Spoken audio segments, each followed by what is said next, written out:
What's up, guys? This is Mike Loris. I'm going to be bringing you another game from the defense. This is CLG versus mTw Game 1. This is actually a replay cast. I live casted CLG versus mTw and then did some weird stream shenaniganry and ended up going into Navi versus Quantic. Was it Quant? Yeah, Navi versus Quantic, but this is going to be Game 2. I'm going to be uploading them both at the same time, so it will seem like pretty much a set.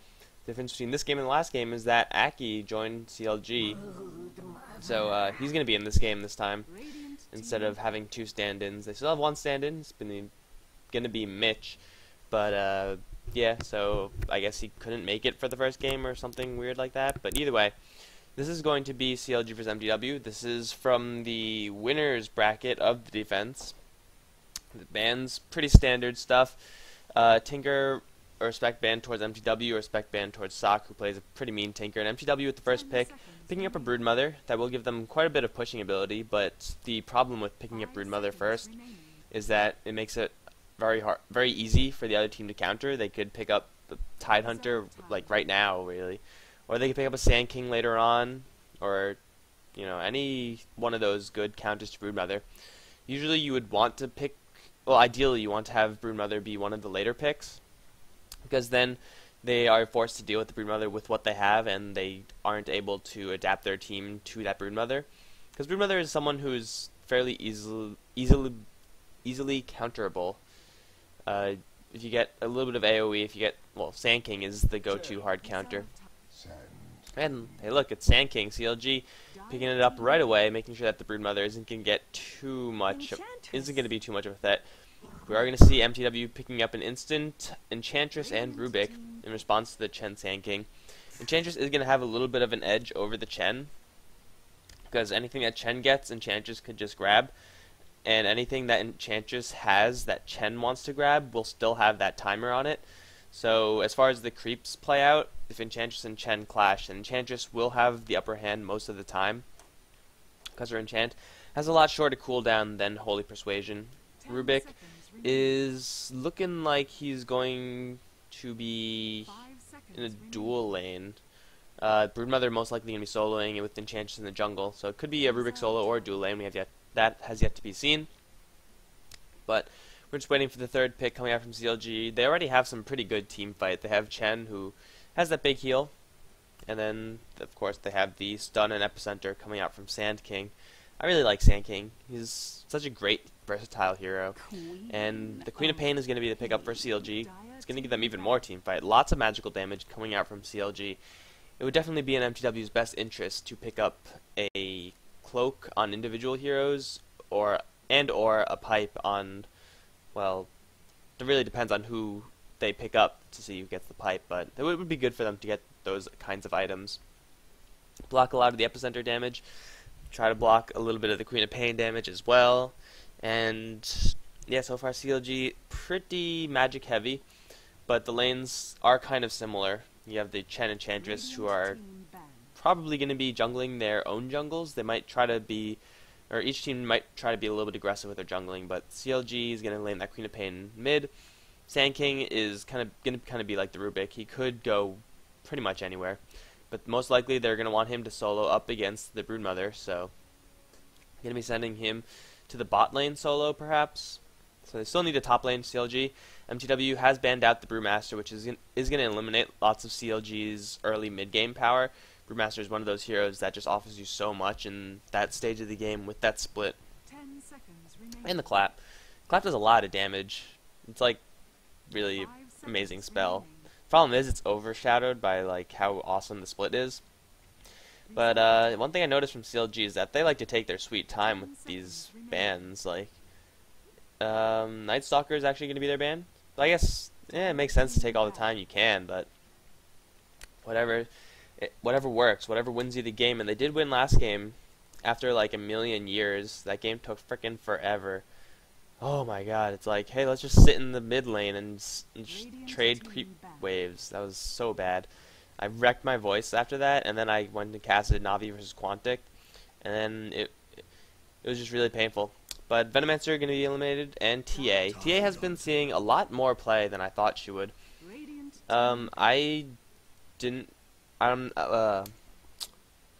trying to think of Yeah, I haven't really seen that much Dota 1 when TA got popular, so I don't really know how well she's being played, but the Dota 1 that I have seen, it's that was when TA was already out, and no one was really picking her, so. But either way, TA has been seeing a lot of play, been doing relatively well. Like, she's been setting up some kills, using the traps and whatnot. I don't think the power that TA gives you is enough to really carry the game, or I haven't actually seen that. But she's still, like, capable of doing stuff like that. Tidehunter and Windrunner are being picked up in this game. So, mTw trying to shore up their weaknesses with a little bit of team fight and a lot of bulk as well. Windrunner is going to be the pickup, and Windrunner is like in... Oh! Fun! Yeah, Enchantress, mTw might be doing a solo mid Rubik. Their lanes are kind of melee heavy. Broodmother is like pretty much a ranged hero as far as her lane control goes, and she's gonna be fine no matter where. Enchantress going into the jungle, and then that leads maybe a Tidehunter solo mid with a Rubik supporting the Naga Siren. Naga Siren just got added to the game and like surprisingly quickly is in Captain's mode. Valve's been pretty good about doing that, but Naga Siren is a carry hero. I'm not sure how well mTw is going to be able to play this carry. Usually the go-to mTw damage dealer is usually the Spirit Bear. No, not Spirit Bear. Lone Druid. Lone Druid Bear, you know, he turns into a bear, so there's that. But Naga Siren is... it's kind of similar to the Lone Druid. I mean, like, they both have entangles, kind of. And they're both pretty good at pushing. So yeah, it might work well into mTw's game plan. CLG is going to respond with the more classic hard carry, the Morphling. And Naga Siren versus the Morphling. I mean, like, Morphling is definitely have a better time in lane, but Naga Siren is able to lock down Morphling. And if she gets a Diffusal Blade pretty quickly, Morphling's mana pool isn't the largest, so she could drain out a lot of mana. It'd be pretty effective that way. That is if she decides to go for the early Diffusal, which I think she should. I think all Naga Sirens go straight for the Diffusal. Anyway, let's see who's playing what. Syndra's going to be the Tidehunter going towards the top lane. I don't think that's his lane. He's just going with his team. Let's see. Funzy going to be playing the Broodmother, going to be on the bot lane. Already has a Soul Ring recipe. Kabap is going to be playing the Rubik, so he's going to be playing the support with Sock, the Naga Siren. Fucking mad on the Enchantress with Syndran on the Tidehunter. On the CLG side, we have Aki. How nice of him to join us. Gonna be Chen. Miracle is gonna be going up against the Broodmother on the bot lane. He's gonna be playing the Sand King, and Aki probably just gonna dip into the lane occasionally. Or they might actually have Pycat with the Sand King and just completely lock down the Broodmother that way. Anyway, Mitch is gonna be the stand-in, playing the Queen of Pain, gonna be soloing up the mid lane, and Lacoste on the Windrunner unfortunately has the hard lane, and oh, what a hard lane it is. The Telekinesis with an Ensnare plus a Enchantress creep, that hurts.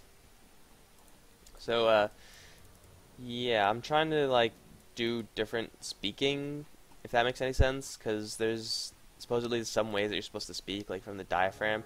I'm not exactly sure how to do that yet, but it's supposed to, like, help your throat, and or something like that, so if I want to cast for longer periods of time, that's what I gotta do, and I have a lot of respect for Toby, because he's, like, friggin' casting for hours on end, and he just constantly keeps up a high level of energy, so it's very admirable, especially since he doesn't wreck his voice. Well, friggin' all casters, like any game you watch or any sport, they go for pretty long. Anyway, in the mid lane, so yeah, Syndra's not gonna have the best time at all. He is going for a quick bottle. Queen of Pain going for a little bit of a quick bottle as well, but Queen of Pain is one of, if not the best solo mid hero. I'd say Invoker gives her a run for her money, but Queen of Pain is definitely a lot better at handling the lane than the Tidehunter, just being a ranged hero versus a melee. Funzy looks like it's going to be a kind of dual lane. No, it's just going to be a solo lane on the bot. Broodmother versus the Morphling. And once Broodmother gets the Soul Ring, Morphling's going to take a lot of damage. But it looks like the rest, two other people who I thought were going to go in the bot area, Miracle and Aki, are now smoked up with the Centaur. Going to be looking for someone in the jungle, I suppose, or going for Syndran. Syndran's already at half health, and he might even go down here. If they land this Burrow Strike and the Stomp, he is going to die. He is bleeding pretty badly. There goes the Burrow Strike onto Syndran and a Centaur Stomp. Not even needed, just a little bit of blocking, and Queen of Pain with the right click is going to draw First Blood. And that's exactly what you don't want to have happen as a Tide Hunter. So Sock has picked up a Ring of Basilius, going to look towards an Aquila, I guess. And Lacoste is pretty scared of moving up, as mTw is a very aggressive ward right now, so if he does move up, he is in danger of the Rubik Levitate and whatever the Enchantress manages to pull out. And whatever the Enchantress does pull out, the Windrunner will not know about it because she does not have any vision in the dire jungle at all. Naga Siren, together with Enchantress, could push pretty well. That Riptide is surprisingly good at clearing creep waves. Get the minus armor going, and then if fucking Mad manages to get something like the Troll Warlord, then he can push down the tower extremely quickly. Looks like Miracle and Aki have transitioned back to the bottom jungle-ish area. Funzy does know where they are, and he's gonna be just camping out, because I don't think CLG has any True Sight. Do you have True Sight? No True Sight yet coming out from CLG, so Funzy's just gonna be a little bit of a nuisance, trying to get some of these neutral kills. And there's one for him, taking barely any damage in return. So being a pest, as the Broodmother normally is, because she's a spider, and this flying courier makes no sense, but that is going to be True Sight coming in for the bot lane, so the Funzy has to be careful. Has to make sure that he recognizes that someone has True Sight and then not die, which is pretty difficult, because Broodmother is not the most durable of heroes, and Sand King, only level 2, but yo, Chen just put down that Sentry Ward, Burrow Strike going on to Funzy, plus a Test of Faith nuke, and yes, it is going to be enough, just beating him down with this Satyr Club. Funzy takes a fall on the bot lane, so that is 2 for 0 in favor of CLG. Let's actually see how they're farming. Yeah, 17 for... this is not how I want it organized. There we go. Sock on the top lane is farming the best. He is not that far away from Pycat, though. So, either way, it's going to be carry versus carry come late game. The farm is relatively even on these teams, but the push coming in from CLG now, looking to take a gold advantage through other means, specifically this tower. And Broodmother is a hero who, although she could push extremely well, she cannot counter push for jack shit. Like, 1 point of Spiderlings, especially like level 4 Broodmother, she can't do anything. Spiderlings push, but they push very slowly and methodically through the lane, as opposed to someone like Chen, who just beefs his way through with giant-ass neutral creeps. Burrow Strike going in onto Funzy and away for him. Sentry Ward going down to spot him out. A couple more right clicks. And Chen with that long-range bolt thingy-majig going to be able to pick up that kill. Fucking Mad now doing a little bit of damage to Lacoste. Not going to be able to get a kill. He did use a slow, but he doesn't have any support, and there goes the Windrun. Unfortunately, the Windrunner only 0-0 and level 1, so barely got anything from this lane. Looks like each of these teams looking to trade tower for tower. And Sock with that Riptide going to be able to bag all those creeps, and this tower is going to go down. Push kind of got halted a little bit on the bot lane, but I think that's because Chen creeps died. Yeah, Chen does have another Ursa Warrior, so he's going to be dipping back into that lane, but mTw is going to draw their first tower of the game. Sock does manage to pick up that, so he's well on his way to his defusal if he decides to go for that route. Another common build would be a Vanguard first, give you a little bit more bulk. What? Arcane Boots?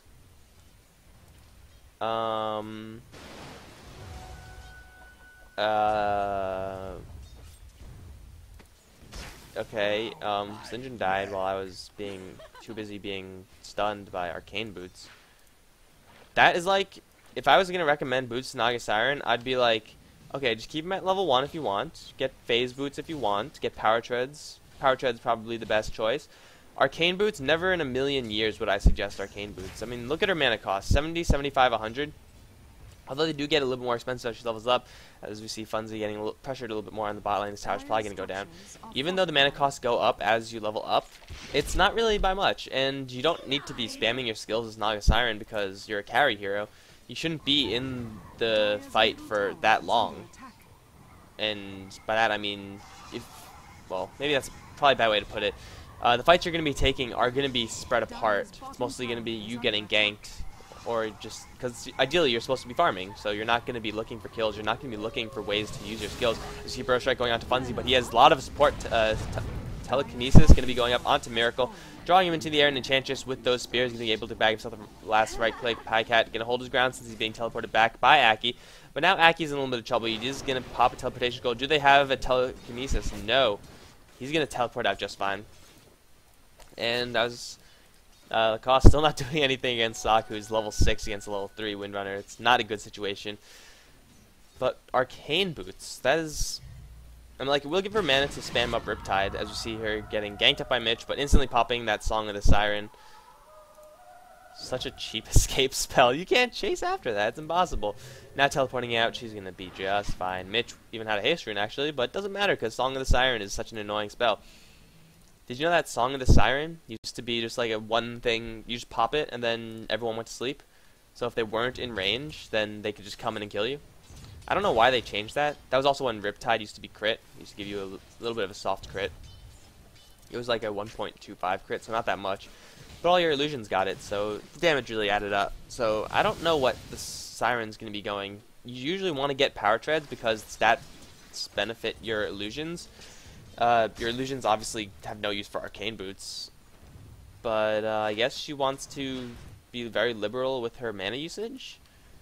I don't understand what he's doing, but we're going to have to see where that goes. I guess it's enough of me rambling on about that. Point is, I'm surprised. I would never expect that boot choice from Sock playing in Naga Siren, especially the first game I've seen from Naga Siren. Lacoste is going to get ganked up by Kabap and fucking Mad. If they can land a Telekinesis, Lacoste is going to be in a lot of trouble, and Snare is going to be able to land, plus a Riptide doing a lot of damage. Illusion's trying to block, but Lacoste is still on the run, with minus arm taking a lot of damage from these Illusions. Just need one more hit, 7 HP. The Illusion is going to get the hit. Burst Strike coming in from Miracle, and Mitch is here as well. Sock does not have his ultimate, so he's going to go down to the Screaming Pain. So that is going to be a 1-for-1 trade. Windrunner for the Naga Siren, definitely not a good trade for mTw. Especially considering they are behind in kills, so they need their Naga Siren to get big, but if she gets something like Orchid, that's going to be like the weirdest shit ever, because I think that's what she's building towards. Something weird utility Naga. As I said before, the go-to build is Diffusal. Like, no matter what build you're going for Naga Siren, you're going to end up going for Diffusal Blade somewhere down the line. Together with your Ensnare, you get a lot of disable time. Or, like, you get a lot of time for your illusions to hit, and, you know, the Windrunner, although she did die before, if Sock had a Diffusal Blade for that purge, it would have not even been close. But Siren, with those Arcane Boots, might be bending the game a little bit.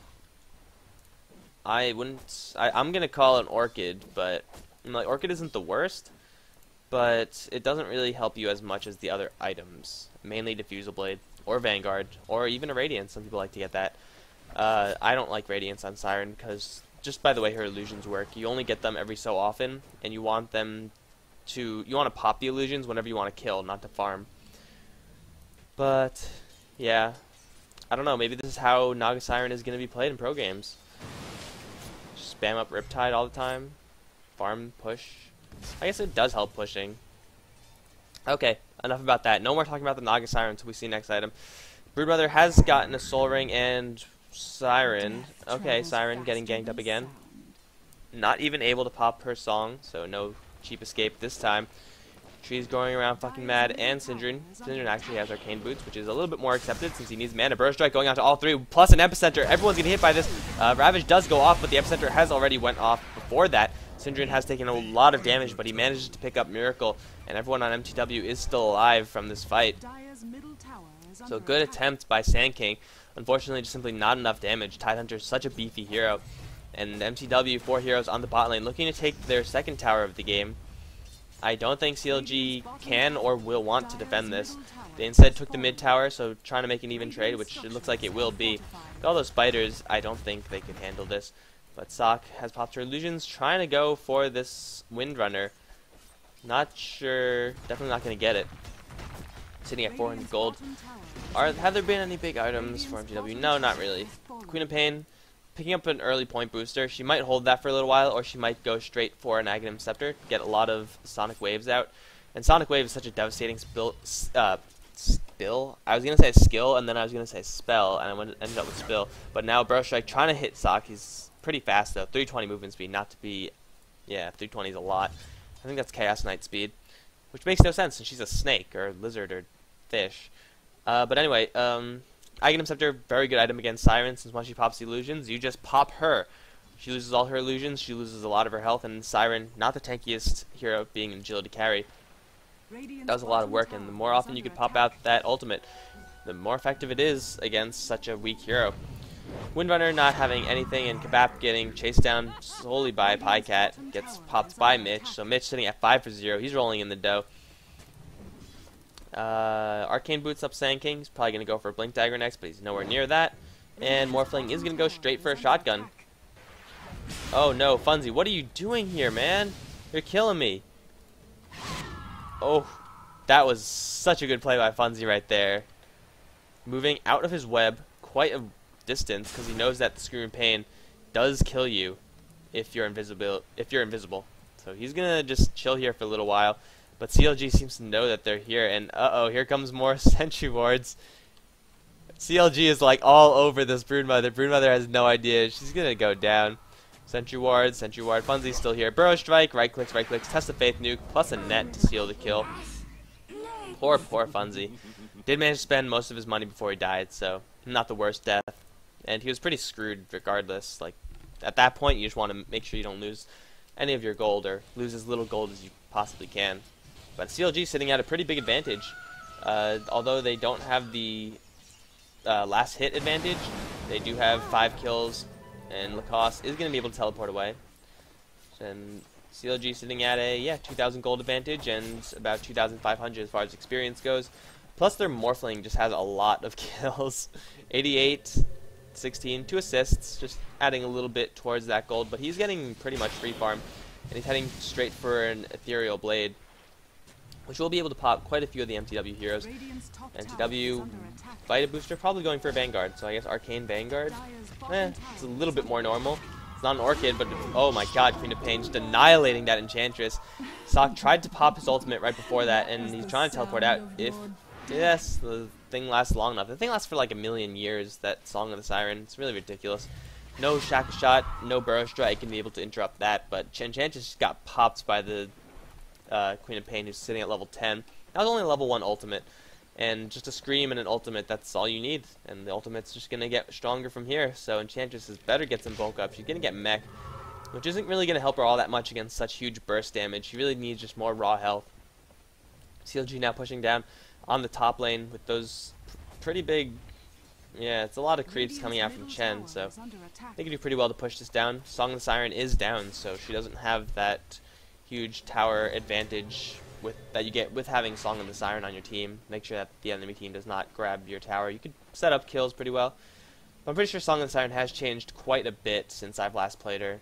So I'm just like waiting to see what she does. I'm very excited about this. Lucky for Rubik, he managed to pick up Sonic Wave. It's the best thing you could hope for. Actually, Blink is also really good on Rubik, because it's Blink, and Blink is good on everyone. But Sonic Wave is going to be able to burst down someone from CLG, and more importantly, it's going to be a surprise, because Rubik doesn't even have a mouth, and, well, Sonic Wave is a Scream, so it's going to be a big surprise for CLG. Miracle is in the trees. He's looking for an epicenter. There it is, going to be channeling in. Ambrose striking onto fucking Mad. Wasted a lot of pulses, actually. Syndrome is going to take a lot of damage. He does pop the Ravage before he dies. And Sock is going to be here as well, trying to do something, but he's simply a carry hero at the wrong stage of the game. mTw is just getting cleaned up. Waveform by Pycat, going to be able to pick up the Siren, and fucking Mad is on the run, but he's going to get taken down by the Queen of Pain. Now 7-0-2. Wicked sick streak by the Queen of Pain, and drawing ever closer to that Aghanim Scepter. Funzy was on the bot lane the entire time, but against Lacoste with the power shot, it's hard to push against that. Lacoste is almost at a 4-staff. And let's see Morphling. Morphling's getting dangerously close to his Ethereal Blade. Once he gets that, Enchantress is even more screwed than she already is. Tidehunter is also not the most durable at this point. He just goes, hasn't gotten any health or survivability at any time so far in this game. Siren does have a Vita Booster, sitting at the most health. Yeah, Siren has the most health on the team. That's kind of weird. But Broodmother, also very soft, and Rubik, of course, is Rubik, with no points into his spell null field. So he's going to be popped pretty hard by that Ethereal Blade, and Morphling gets it. It's going to be pain for mTw. mTw is so far behind. They need Naga Siren to pull out something big in the late game, but Naga Siren is just so far behind compared to the Morphling. Let's actually take a look at gold per minute. Yeah, even Queen of Pain is above the Siren. So Queen of Pain and Morphling, two heroes that CLG really want to have lots of gold at this point in the game, do have lots of gold. And that's going to be a huge advantage. That is just going to grow bigger from here on out unless mTw tries to make something happen. They need more kills. They need to kill this Morphling. They do have the Ensnare, which is pretty good, but that's about it. Rubik could Levitate, which is a little bit more disable time. But they don't have the most reliable of stuns. Let's see this tower getting denied. Yeah, Windrunner denied that tower. So another advantage, a potential advantage for mTw that they could not get their hands on. Really right now, Sock, managing to pop that Song of the Siren, looking for a kill on Mitch. That is a surround? No, it's not a surround, but Mitch being levitated up, plus Ensnare can take a lot of right-click damage, but he manages to blink away with just a little bit of health. Sonic waves out to clear the creeps, but with the Anchor Smash, Hand of God popping out, no, not going to be enough. With that Fade Bolt, it's going to be able to pop the Queen of Pain. So a good gank by mTw, exactly what they needed, and you saw the power of Naga Siren's ultimate, setting up that kill perfectly. Naga Siren, get your Vanguard, man. She's very close, but she's going to get that eventually. CLG pushing on the top, the mid tier 2 tower of mTw. Lots of Chen creeps, but not much of a real Radiance creep wave to help them out. So they can't really continue doing that. Funzy all this time has been farming in the jungle, time to pick up a Blink Dagger. But Broodmother, sitting at 1900 gold, doesn't really have much. She did die 3 times, which would explain quite a bit of that. And Lacoste is getting hit pretty hard by these illusions, which with those Arcane Boots she can send out quite often, whenever she wants, really. Usually you see more Ensnare. Usually, I'm pretty sure the go-to build is Ensnare plus Riptide, because illusions early game don't really do much. 55, no, yeah, it's not really much. But Burst Strike going to Funzy plus an Epicenter. Funzy is so dead. Morphling with that waveform is going to be able to pick her up, and that is going to mean after this creep wave, he's going to have his Ethereal Blade. Funzy just not having the best game at all, constantly getting ganked, and he's really nothing you can do about that as Broodmother. You could try to switch lanes, but it takes a long time for Broodmother to get established, and something you really would like to avoid doing. The thing is with Sock's playstyle right now is that he's been participating in a lot of these fights, which is something you don't really want carry hero like Naga Siren to do, because she doesn't have the biggest impact. I mean, like, she does have Ensnare and Riptide, and she does have that Song of the Siren, which is a get out of jail free card, but her Ensnare isn't high level, and her Riptide, although it is burst magic damage, it's not the most. Especially not compared to Morphling, as we see Pycat half shotgunning Kabap, but he did have that blink, so that ended up saving his ass. So, first shotgun was a misfire, but I don't think Kabap is going to be that lucky next time. mTw could try to take a big 5-on-5 team fight.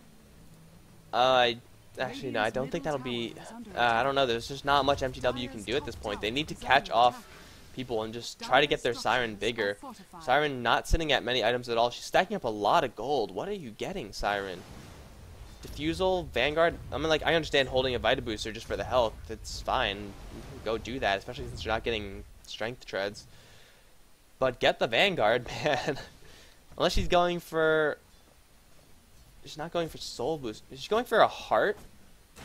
A heart straight up? Why? I'm like, I don't know. I'm not. Okay, we're gonna just wait and see. I'll talk about whatever her item choice is once she actually gets it. But right now, she should have her Diffusal Blade up. That's what I want to see from a Siren at this point of the game. Because Pycat does have his Ethereal Blade up, and he's gonna be a killing monster. He already is a killing monster. Has been involved in 4 kills. Queen of Pain. Where did your stuff go? Queen of Pain does have her Aghanim Scepter finished, so Sonic Waves left and right. Sonic Wave is also pretty good at clearing off the Spiderlings. Well, then again, everything's really good at clearing off Spiderlings, so it's not really saying much. Funzy, trying to pull some CLG people back onto the spot lane. But every time he has done this, he just gets ganked and killed, so risky business being that, being a Broodmother in this game. Pycat sitting in the trees looking for someone to kill. There's Syndren. Is he going to shotgun him down? Waveform in, but Syndren, beautiful reaction time, blinking out before the waveform even hits him, so no kill for Pycat quite yet. But it's not really much of an investment, just one waveform, not a big deal. Looking to go around again. Ethereal Blade first. And that's a lot of burst damage. Oh, fucking Mad, you're so dead. Shotgun. Wait for him. Fucking Mad does have his heal off, and he might get away. Especially with the troll trap. Sock is here as well. They're going to have a second net, popping the illusion ring, but he is out of mana. You have arcane boots. How are you out of mana? Pykat's strength morphing all the way. He's telekinesed, and he's getting sent home by Chen. There he goes. He's going to be just fine. What? You have arcane boots, dude. Are you serious? You have arcane boots and you run out of mana. Like, Siren shouldn't even run out of mana when she's going treads, or phase boots, or anything, or travels. She had tranquil boots. The Siren has been massively disappointing so far. But Morphling, there we go. Gets the satisfaction, gets his shotgun on the Enchantress. Does have her mech up, but it's not going to help you versus a Morphling who is this scary. And tower on top lane going to be taken down by the cost. CLG keeps going. The Tidehunter does have his Ravage, but that's about it. They do have an Epicenter to kind of counter that, and well, that's what Sock is doing, sending in his illusions just to get a Riptide on everything. But it's not the most magical damage, and it's apparently costing him a lot more mana than it's costing CLG health. They could try to go for Syndrome, or they could go for Sock. No, that was an illusion. Surprise! Just an illusion. That is going to reveal where CLG is. But all this time, Queen of Pain has been, well, I guess trying to keep Funzy in check, who has been going for a Black King bar. Mitch, constantly farming up this bottom lane, is going to get really big. If she gets a BKB, mTw is going to be in for a wild ride. If she gets BKB, I think it's all over. Because Ensnare does go through BKB, but they don't have enough right-click damage to bring her down. CLG all positioning themselves on this top lane, camping out, looking for an opening, looking for fucking Mad. He has got his cloak, so he's going to be a little bit more tanky, but Padcat with some support doesn't really care. Burrow Strike going on Syndrome, and a Shackle Shot for something, but Morphling with that shotgun going to be able to take down the Tidehunter. Shackle Shot, I suppose, just to keep out the Centaur. It's kind of a weird Shackle Shot, but hey, it worked. She wasn't even like aiming at the Tidehunter. Whatever. But CLG is all here on the top lane. Miracle's even up on the, well, top lane. He's gonna have his Blink Dagger, Epicenter, and mTw gonna look to defend this, sending out a Fade Bolt. Might be sending out some Illusions and Riptide. But no, Shackle Shot going up to Stock, not gonna latch. Rubik stealing Morph, so he's gonna change all of his agility into strength. It will drop you down to 0 mana, or, well, I guess with 15 agility, you do have 1 base armor. 0 armor. But he gets a lot more health, and armor does not help you against the Morphling. And Blink and Epicenter coming in from the Sand King to be doing a lot of damage. Sock is very weak because of that shotgun combo. Managed to barely put off his Song in the Siren in time. Cinder's trying to get into a good position for a Ravage. Looks like he actually doesn't want to do it. Enchantress in the meantime picking up the Sand King, who got out with just a sliver of health. Using a lot of her mana in the meantime, though. She's going to get a little bit of mana from that Tidehunter. And that is going to be it. Another, like, semi-successful Epicenter from Sand King, but his team just didn't follow up with it. Funzy now fighting with Mitch a little bit. I don't think he could get a kill. He doesn't have a Orchid, which I'm kind of surprised about. You would think he would get an Orchid against a Sand King, a Queen of Pain, and a Morphling. It's like, that's why Orchid's in the game, so you could shut those heroes down. Instead going for a BKB, which is also pretty standard though, so fair enough. Let's look at where is EXP per minute. There's EXP per minute. Not surprisingly, sitting in favor of CLG, as is most things in this game. Queen of Pain and Morphling, very scary at this point. Level 15, level 14. mTw is going to try to go for Roshan, and Siren is going for a straight Heart of Tarrasque. That is very interesting, and fucking Mad getting fucking obliterated by the Morphling.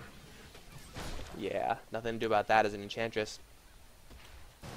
But, Heart of Tarrasque, I don't like this at all. I mean, yeah, you'll be tanky, but it's like, so what? You sit there, and your illusions, you know, take a couple more pulses of Epicenter before they die.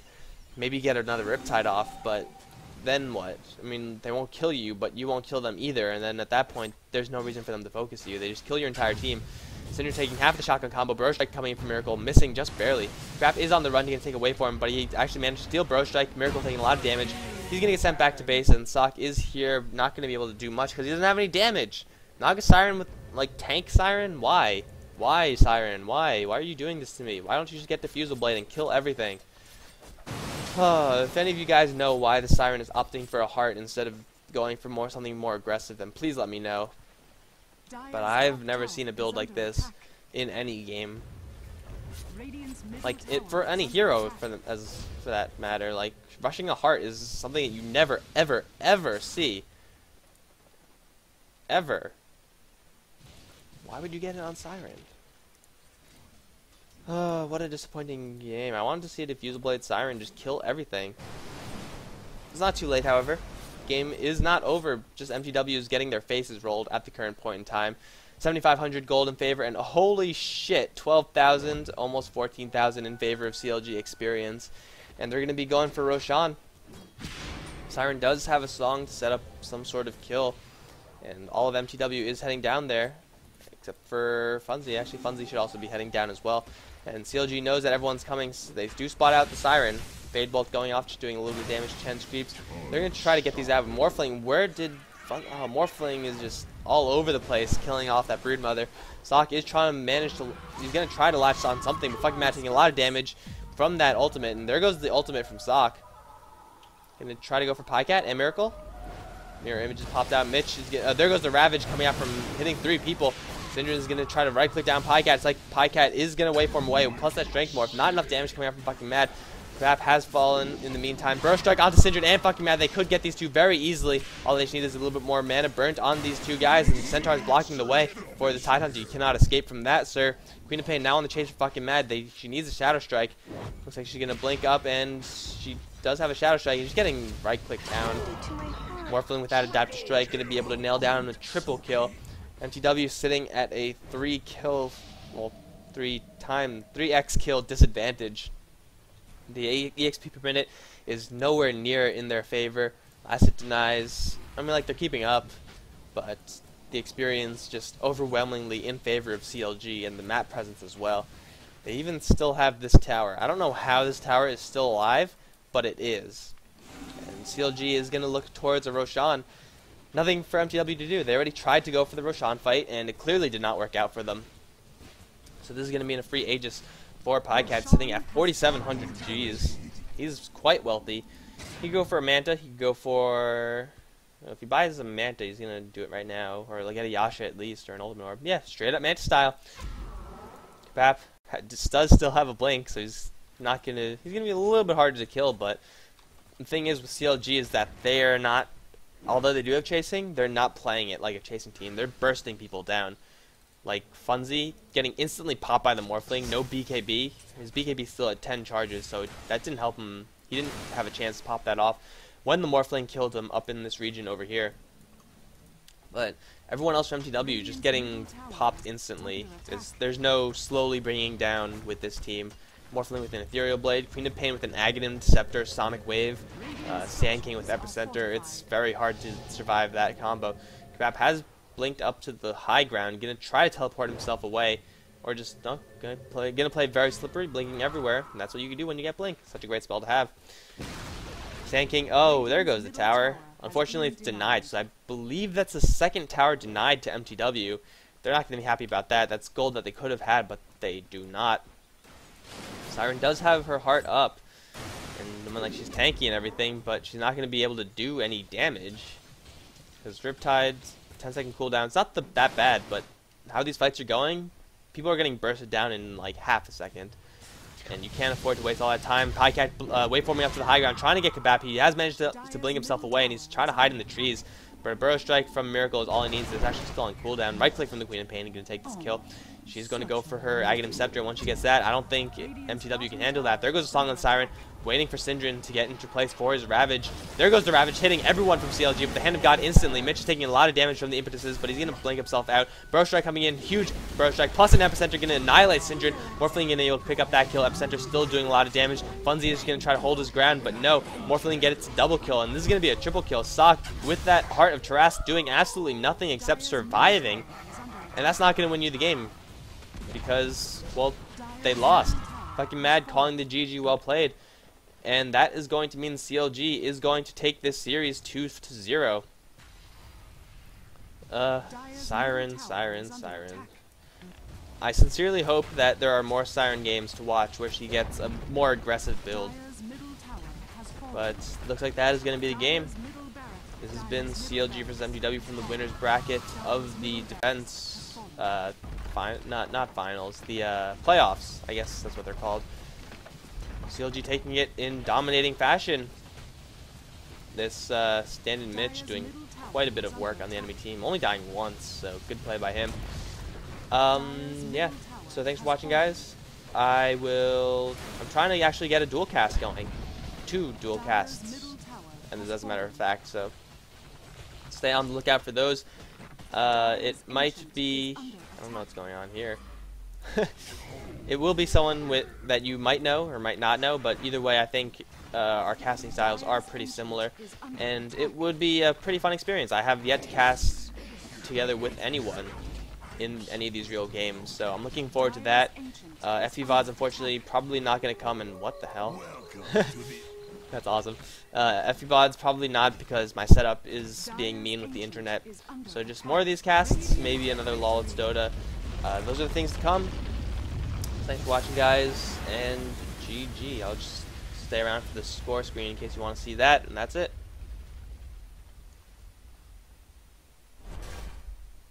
There you go, score screen. That Morphling